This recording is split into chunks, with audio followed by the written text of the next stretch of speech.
Hi, everybody. Thank you for joining us today at our monthly Wednesday webinar series. We have a special presenter this month to kick 2021 off. We're very, very happy to have her. Kate Strom is part of our membership. She is also a partner at her firm, which is Carol, Frank, and Plotkin. And she's a grad from Towson. So we're happy to have a local grad on our webinar today. She and I were deciding on what she should talk about. She had the fabulous idea of, you know what, let's start off the new year on how to manage your financial lifestyle. So that's how this all came about. So we have 30 minutes with Kate today. Please, if you have questions as we go, you can use the navigation bar at the bottom of your screen that says Q&A. Go ahead and put in your questions, and I'll make sure that Kate sees those. You can also raise your hand if you like, but you are all muted, so it'd be better if you sent a message or a question through that element in the navigation bar. So I don't want to waste any more time with me talking because we need to learn how to actually manage our lifestyle financially. So Kate, thank you so much for being here today. Thanks, Kathleen. Thanks, everyone, for coming. So managing your financial lifestyle is really just about making smart choices for each large financial decision, and even some of the small ones. So from things like the choice of your home and your mortgage, to what car you drive and how you spend your leisure time and what you spend your money on, that impacts your overall financial situation. So today we're going to look at some smart strategies to use so that we can enhance our lifestyle, having all of those things that we really like and want, but also do it in a financially smart way. So like Kathleen said, I'm Kate Strom. I'm a little bit about me. I'm a grad from Towson. Like she said, I graduated in 2001. I began with Carol Franklin Plotkin in 2002 as a financial admin assistant. Fell in love with financial advising and planning, especially. And I've worked my way up. I'm now the fully registered advisor and planner, and I am the eventual successor for the founding partners. So today we're going to look at some of the big purchases, how they impact your lifestyle now and later. And then we're going to look at some actionable steps you can take today to get going on starting all of this. The good place to start is looking at the Maslow's Hierarchy of Needs. You may have seen this back in school, in high school in health, or even if you took psychology in high school or college. This was a 1943 study, and Maslow placed our choices, our lifestyle choices, on an ascending scale from basic to peak. And the peak ones are the ones that bring us the emotional satisfaction. So approaching lifestyle choices in this way can help us separate our needs from our wants. So after food and water, of course, comes shelter. The neat thing about shelter is that even though it's a basic need, it can actually get into like the self-actualization bar. And that's how you view yourself and how successful you are. It's your self-worth, basically. So with that, housing, we'll start there. We're going to first start looking at mortgages.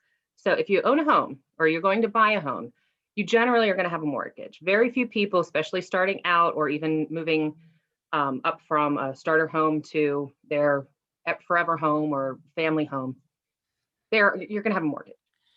It's very hard to plunk down $300,000 or $200,000 when you're just starting out and working, and even midway through your career, and some even when you retire, you don't have that kind of cash to plunk down. So looking at structuring your mortgage, there's a couple considerations to take into consideration. First is the term, is 15 or 30 year. The 15-year loans, they are structured to have higher payments, but you pay it off sooner and pay less interest over time. The 30-year loan is what most people take. Now, the 15-year fixed loan, if you can afford those payments and you want to get that house paid off, that may be a good option for you.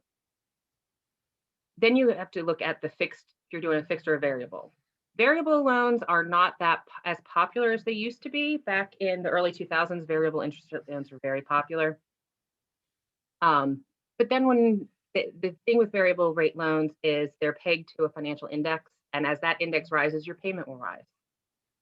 The fixed mortgage, you have this payment same every month, all year. Um, it's a specific interest rate for the life of the loan. And generally, most people end up with a 30-year fixed loan. But which one really makes sense to you? It really depends on your individual situation. Like I said, you might be able to afford a higher payment and want to pay that loan aggressively as the 15-year loan. There's also something else you can do if you want to do that, but you're a little nervous about taking on the higher payment. You can do a 30-year loan and you can just pay more towards it. As long as there's no prepayment penalty, you can even double your payment and get it paid off in 20 or 15 years. When you're going for a mortgage, it's really important to work with a knowledgeable mortgage broker or bank professional, whoever is going to be writing the mortgage, to understand all the ins and outs of the specific loan you're going to take, because there's a lot of different things in them. But it's also very important to consult with a financial professional, because you have to see how that mortgage is going to play into your overall financial situation. So we're going to look in a second at just what the true cost of home ownership is. And this is where your financial professional can really help you figure out what's going to fit for your lifestyle. And we're going to use an extreme example just to illustrate a point. It's going to be a little crazy. So I don't think anybody attending or watching is going to go for a $188 million home right now. But this is a real house that was for sale in 2018. It was in Bel Air, on Bel Air Road in LA. So obviously, rich people out on that in that way. But we're going to start with mortgage, and we're going to say we put down 20% on the $188 million home, and that we have a 4 3/4% interest rate, which is not unheard of. It's actually a very good rate. It's just we have very, very low rates right now. So 4.75 is not it's not an extreme amount. But on a 30-year fixed mortgage, the payments per month are about $785,000 a year, so $9.4 million per year for the mortgage. Plus you have your taxes and your upkeep. We said taxes were 1.25% and insurance and about 1% of the purchase cost. This one was $14 million per year to own. You see there's a very big difference between just your mortgage payment and the actual cost to own and to do things with. So that's something that you really need to take into consideration when you're buying a house. So even though this is an absolutely outrageous example, the principle is remaining the same. And that principle is that there's an opportunity cost. Now, an opportunity cost is simply what your money could have done elsewhere. So where and how we live is very meaningful to us on different levels. Our homes tend to be reflections of who we are and how we want the world to see us. And the decision on how much of home is going to vary with each individual person. It's not strictly financial, but you have to, of course, consider the financial costs. So maintaining a large home may be too much for your budget and not allow you to afford the other things you want in life. A new car, a vacation, things that we're going to look at in a few minutes. So we're going to follow a couple now through the lifestyle choices. We're going to start with home ownership. So in this case study, we have Ron and Cindy, random names, who own a $500,000 house right now. They're turning 55 and their children are no longer living at home. They decided to downsize the home. Since their equity in the home, which is what they own outside of what they owe on the mortgage, that is $300,000. They've decided to pay cash for a smaller home. Now, this is where I said usually you don't pay cash.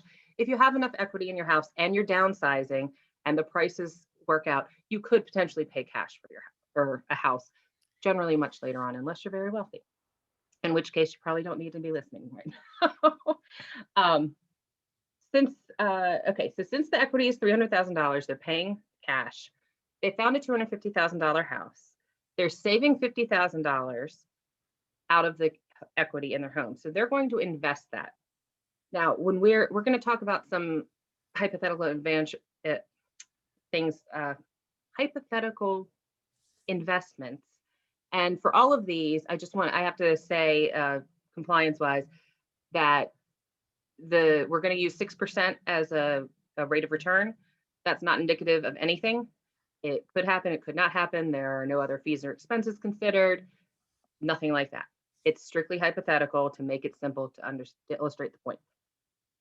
So one of the key decisions that they've made here, besides paying cash for their new home, is to invest that extra $50,000. They're also going to invest the old mortgage payment. They used to pay about $1,600 a month in a mortgage. They're going to put that in every month into that same investment, called dollar cost averaging. When you buy the same amount of something at the same set time every month, evens out your cost, and over time it helps you really build a good portfolio. So if we say that, like I said, the hypothetical 6% average rate of return, after 20 years, I went too far.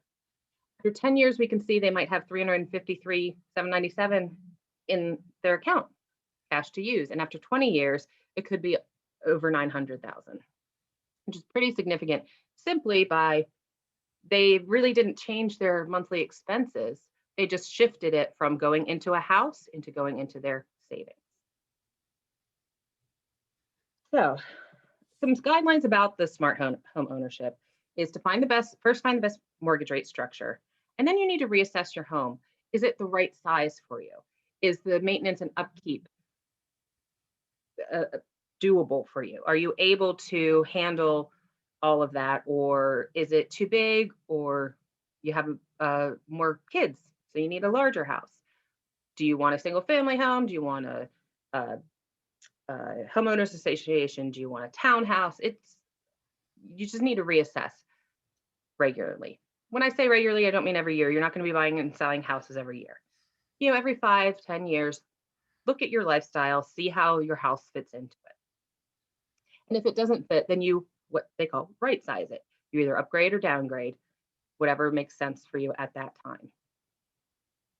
So the next thing we're going to consider is luxury items and leisure activities.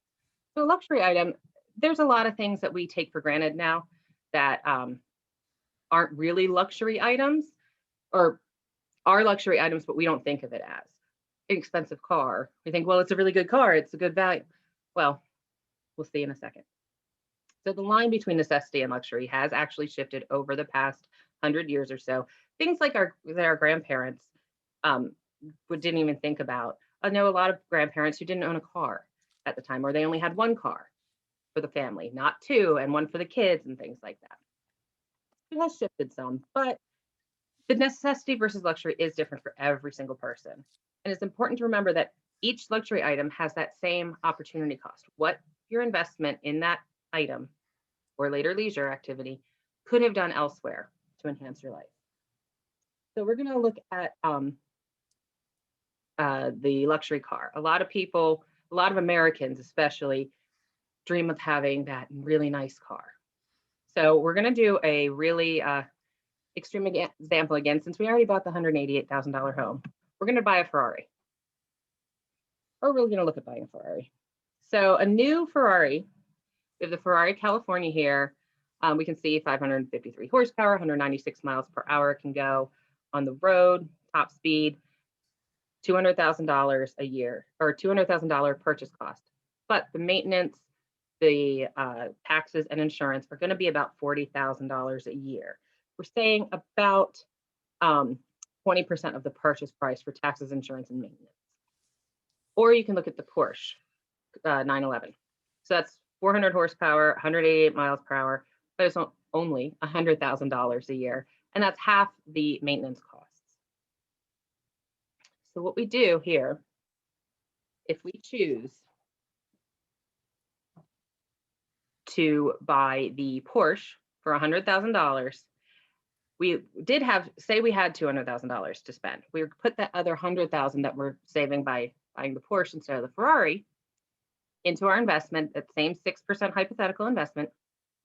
And we also save the $20,000 a year on maintenance costs into that same investment, again with the 6% return on investment hypothetical. You can see that in 5 years, we've got approximately $250,000. You could buy 2 more Porsches with that, or you could then buy your Ferrari if you wanted. So that's a really important thing. You're thinking, well, I have enough to buy something. So why don't I just buy the higher one because it's going to be better, right? It's a cooler car. But you have to look at the whole cost because, especially with cars, cars depreciate in value. It's not going to be worth that. And in 5 years, it you, the transmission could have blown and you're going to have to fix it or buy a new one.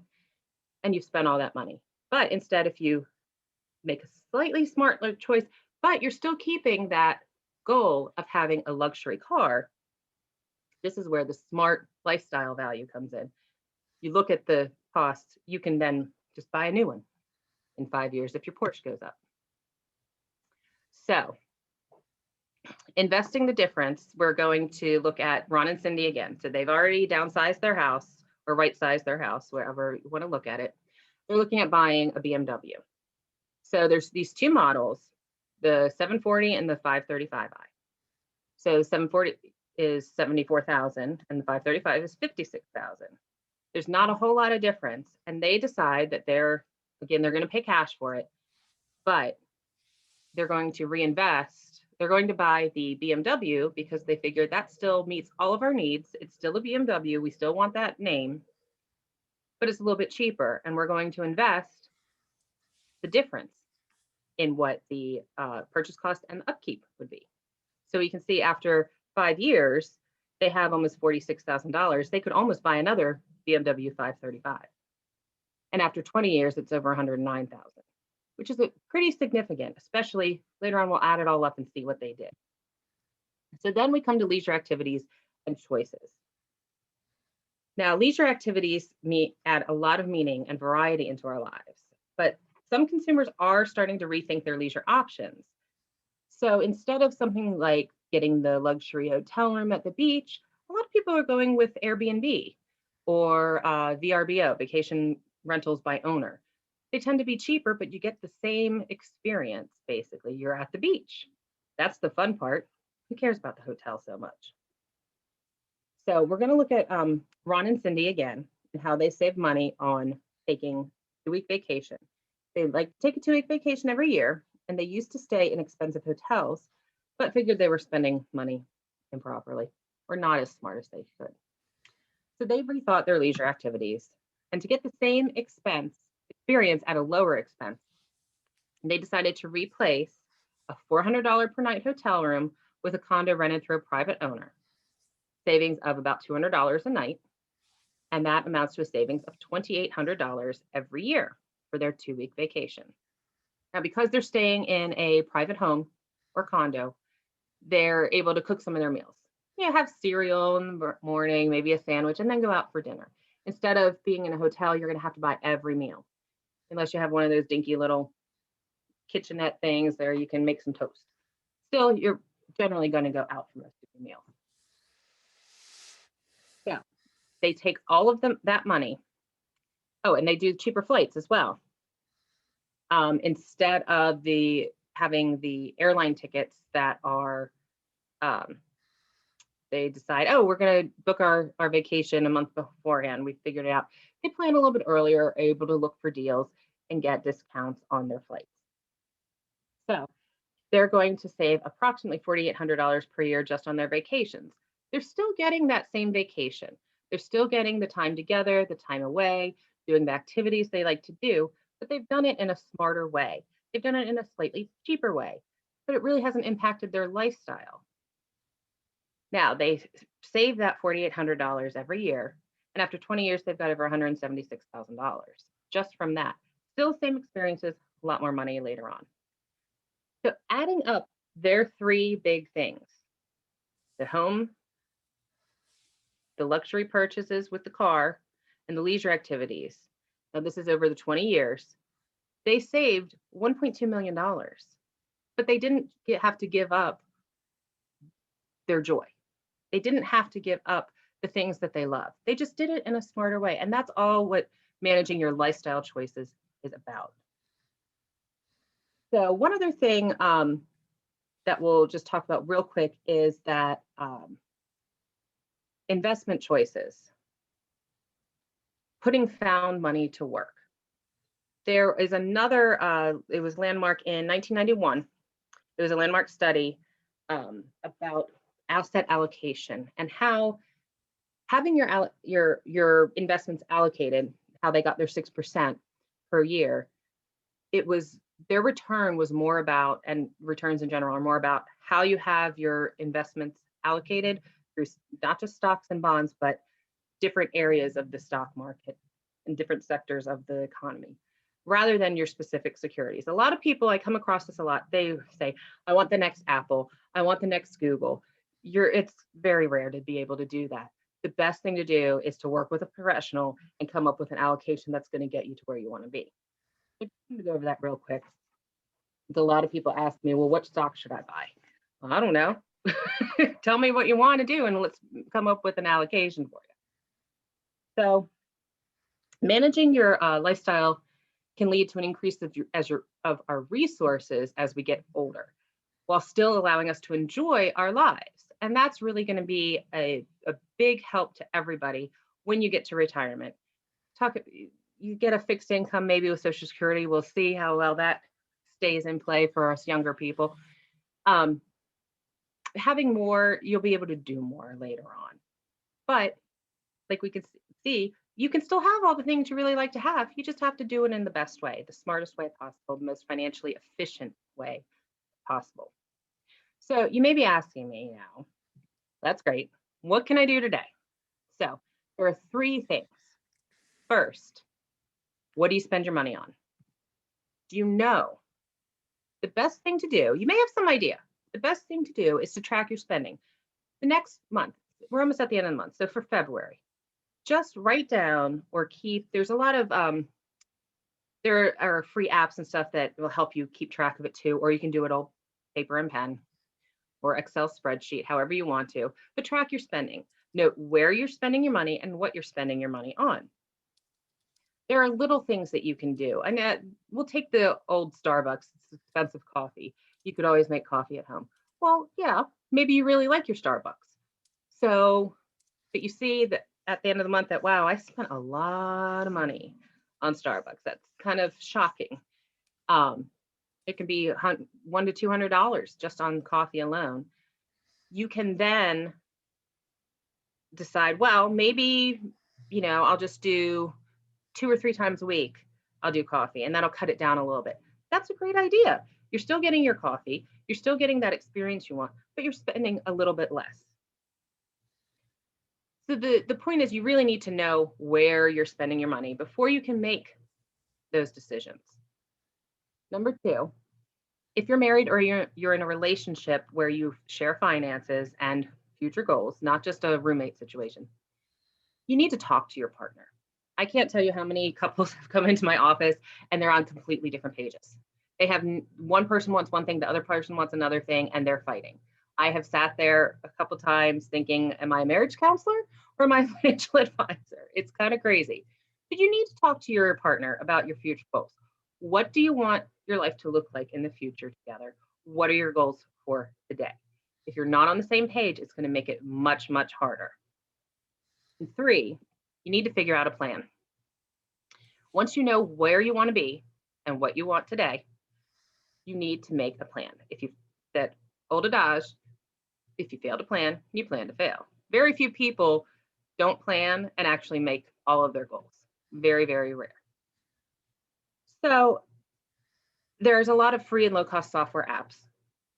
A lot of banks offer things. Some investment firms like Fidelity, I think, has different calculators you can use online, and that's a great place to start. When you're just starting out, wonderful. It's also very important at times to hire a financial advisor or planner. I know some people are very do-it-yourself, but there's a lot of different moving parts. And things like IRAs and annuities and things like that, they could be part of your plan, but there's a lot of rules and tax regulations that go along with these things. And it's just a lot of information for a person to deal with on their own and make the right decisions, the best decisions for their situation. So I really do recommend hiring an advisor or planner when you get to that point.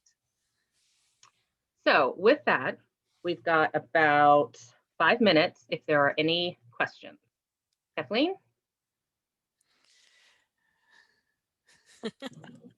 Thanks. I am here. I'm trying to I'm trying to click the right button so that you guys can see me. We do actually have a question, and it is about number 2, about talking to your partner. Okay. And this situation is the attendee has an ex-partner. Okay. So they have a former wife who has zero financial literacy. The kids are 17 and 14, so there's at least 8 more years until the younger finishes college. So how do you have these kind of talks when you're not living day to day together but you still have these financial responsibilities with kids?